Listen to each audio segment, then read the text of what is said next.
যারা কালো টাকা ব্যবহার করছেন আপনারা তাদের প্রত্যাখ্যান করুন। এটা ভালো নির্বাচন যাতে হয় সেজন্য তো সরকার প্রতিশ্রুতিবদ্ধ।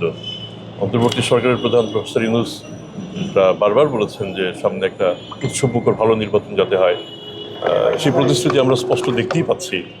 আর যদিও এই নির্বাচন আলাপ দুদকের বিষয়বস্তু না, তারপরে নাগরিক হিসেবে আমরা তো দেখতে পাচ্ছি যে নির্বাচনের প্রস্তুতিও সরকার গ্রহণ করছে। কাজে আমরা আশা করব নির্ধারিত সময় নির্বাচন হবে। নির্বাচন হলে টাকা পয়সার খরচটা একটু বেড়ে যায় বিভিন্ন কারণে। নির্বাচনী প্রচারণা, আমাদের দেশে ভোটার ক্রয় করারও একটা প্রবণতা আছে। আমরা যদি এই টাকা পয়সার যখন সরবরাহ বাড়ে, দুইটা দিকে, একটা হচ্ছে ডিমান্ড সাইড, একটা হচ্ছে সাপ্লাই সাইড। এখন ভোটার তো কিছু টাকা চাবেই, কিছু একটা বেনিফিট চাবেই। তো আমাদের আসলে বন্ধ করতে হবে সাপ্লাই সাইডটা। তো সাপ্লাই সাইডটা কারা বন্ধ করবে? যারা টাকা সরবরাহ করে। তো সেক্ষেত্রে আমাদের ব্যাংকিং ইন্টেলিজেন্স আছে, আমাদেরও কিছু ভূমিকা আছে। আমরা চেষ্টা করব যতটা সম্ভব নিয়ন্ত্রণে রাখা যায়, যতটা সম্ভব আমাদের সবাইকে। এটা শুধু সাংবাদিকদেরও দায়িত্ব আছে। কোনো জায়গাতে যদি বেশি টাকা খরচ হয় সেটা আমাদের চোখে পড়তে হবে। তারপর যারা নির্বাচনে যারা প্রার্থী হবেন তারা তো তাদের সম্পদ বিবরণ, তাদের সব কিছু দেবেন। যদি তারপরেও যদি মনে করেন তারা কিছু লুকোচ্ছে, তাহলে সেটা অভিযোগ আকারে দুদককে দেবেন, দুদক কাজ করবে। আমরা এর আগেও কাজ করেছি এবং আমার মনে হয় এটাতে প্রশ্নটা করে ভালো করেছেন, কারণ হুট করে দেশে টাকার পরিমাণ, অবৈধ টাকার পরিমাণ বেড়ে যাবে এবং তাতে সেটা এক পর্যায়ে মুদ্রাস্ফীতিও তৈরি করতে পারে। কাজে আমাদের সতর্ক থাকতে হবে আগে থেকেই। বসুন্ধরা টিস্যু, অশুদ্ধতার বিরুদ্ধে এক বিন্দুও ছাড় নয়।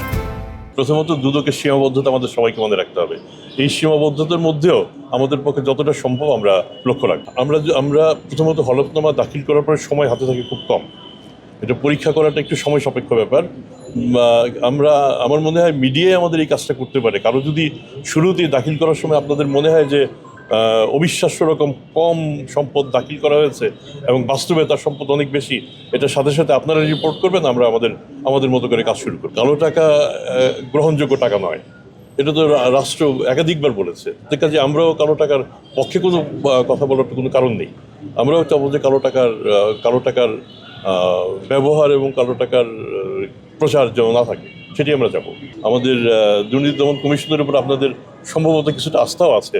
যদি সেই আস্থা থাকে আমরা চেষ্টা করবো আপনাদের সেই আস্থাটা রক্ষা করতে। আমাদের আইন কানুন ঘেঁটে দেখতে হবে যে শুধুমাত্র যেমন ধরেন আমরা যদি অভিযুক্ত হয়ে থাকেন, অভিযুক্ত যদি সাজাপ্রাপ্ত হয়ে থাকেন এবং সাজারও একটা লিমিট আছে কোন পর্যন্ত সাজা, তো সেক্ষেত্রে এই অংশটুকু করবে নির্বাচন কমিশনের যে আইন, সেই আইনে। আমরা শুধু তাদেরকে তথ্যটা আমরা দিতে পারবো যে এর বিরুদ্ধে এই মামলা আছে কিংবা এই সাজা হয়েছে।